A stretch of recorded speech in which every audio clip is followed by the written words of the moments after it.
Here we are. The genius, by the way, of Lord Jackson. So I've basically recreated InDesign, but digitally, powered by CMS. So you can see here, I've got all sorts going on. This works. Um, I've made these articles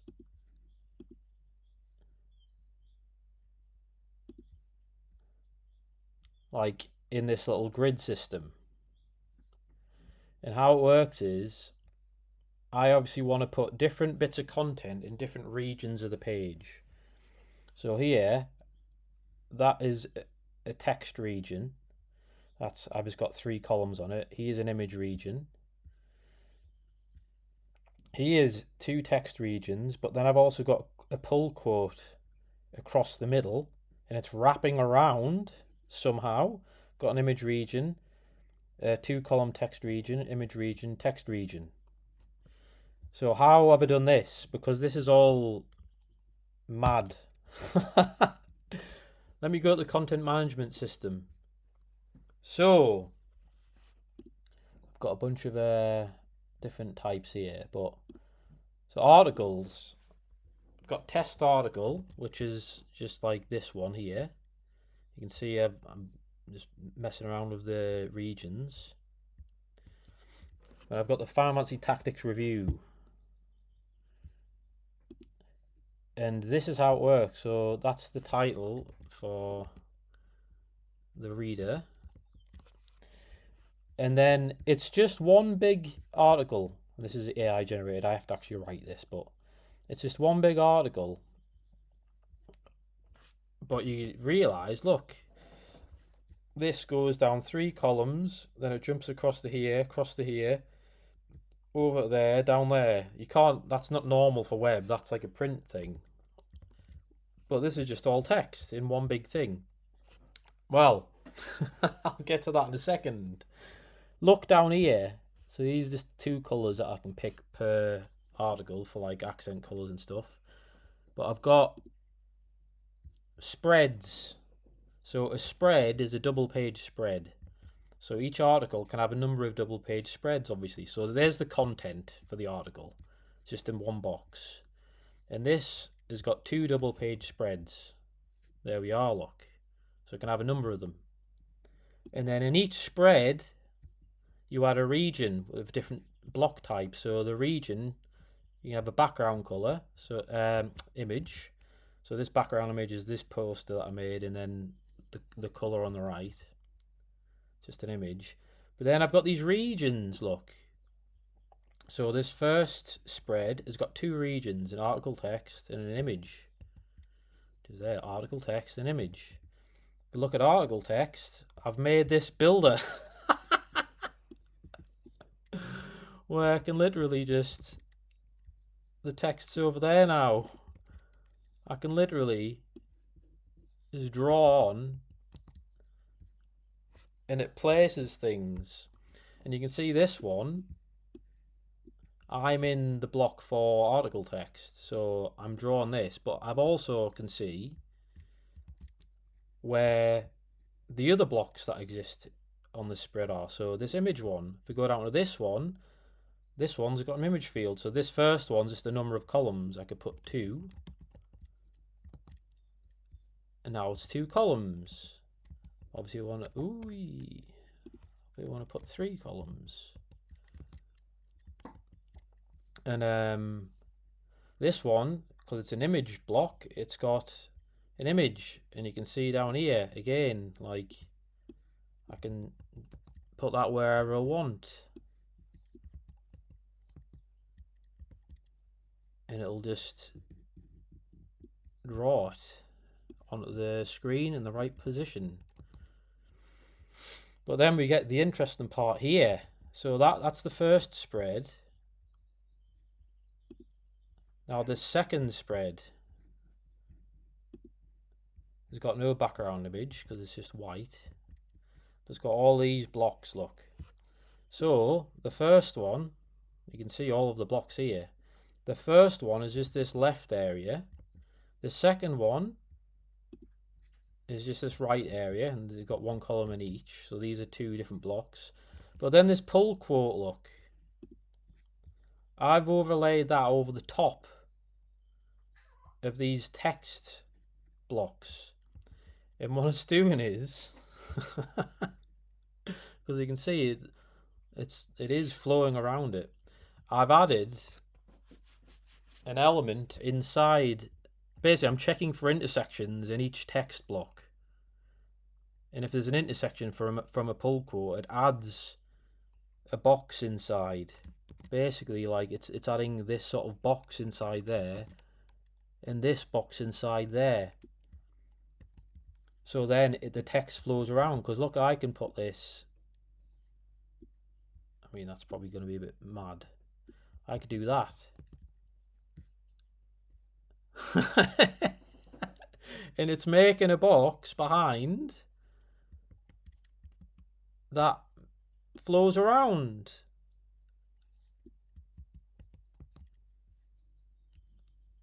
So that's mad how I've done that. And then of course you've just got these other normal regions. There's an image region with the image on it. There's bottom text region, and that's just two columns. And you've got the image. So I've got this whole builder system in the CMS itself, where you can see, like, you can move the blocks around, and you can see the context, like how much space you've got left on the double page spread. And if I wanted to, can have another spread, look, and then give it a region. Here's all the different types of regions. And then let's just put like a titles region. It was a bit mad putting this. You can see I've got the same size grid as well. So let's just put like a titles region here or something. And this has got title and subtitle. Save that. And now there's going to be a third spread with the titles in. There we are, look. And again, I can just put it wherever I want. And so each one of these blocks I've styled differently. And obviously I'm going to have like video regions and stuff, and it's just automatically going to populate it all. There's some little bits, like you can see this gap here. It's basically, I need to tie up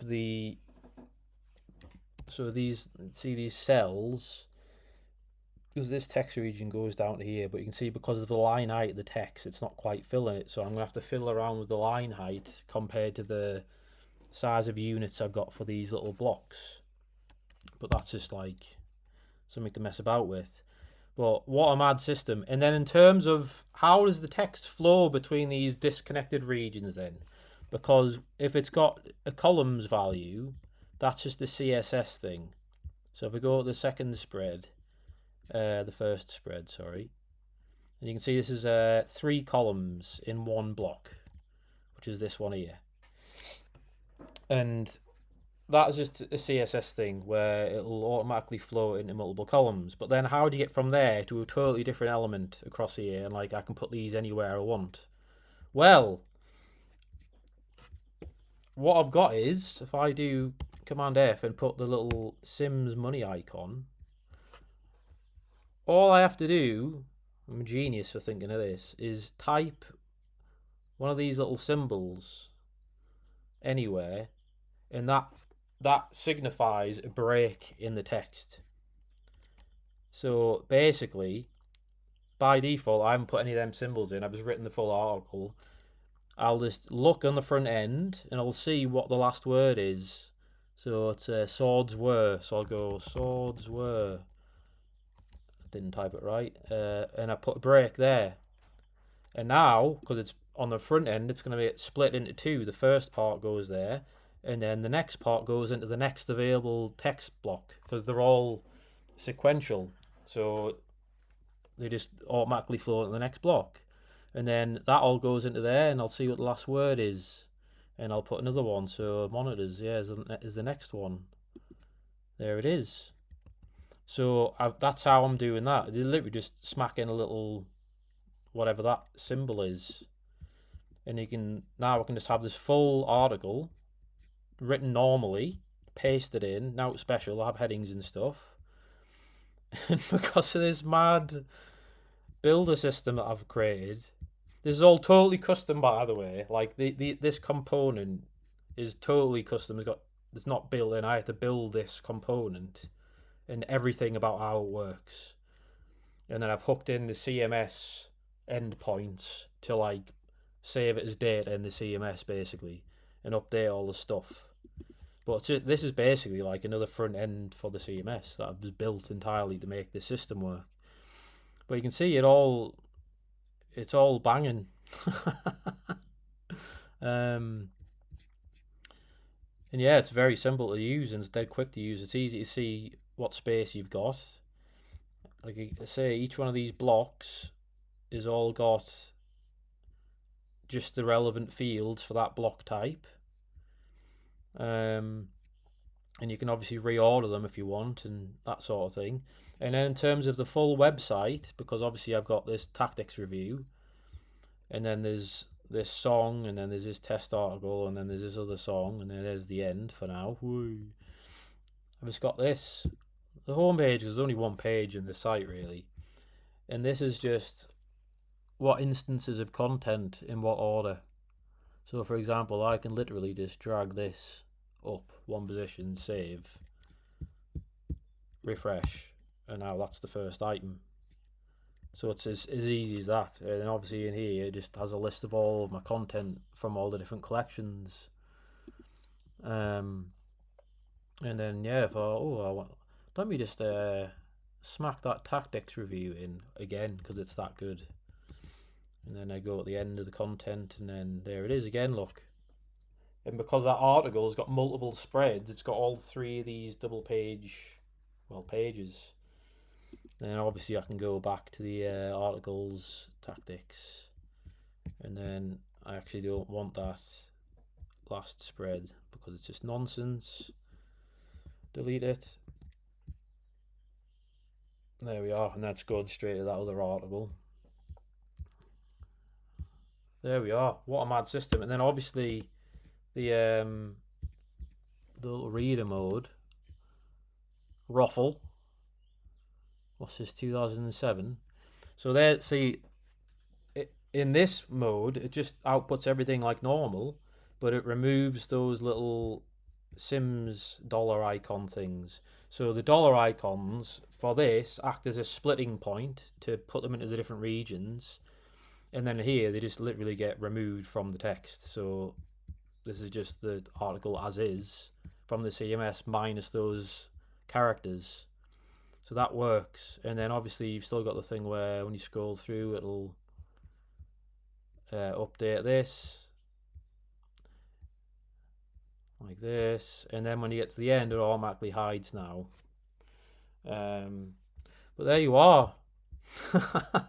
The progress.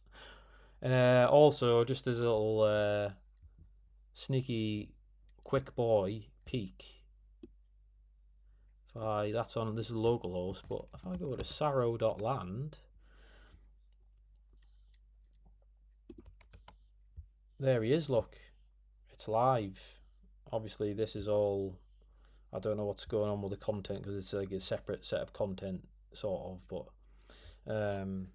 compared to the local database. But yeah, it's Saro.land because it's Saroland. 40 quid by the way for that. Anyway, there he is, banging.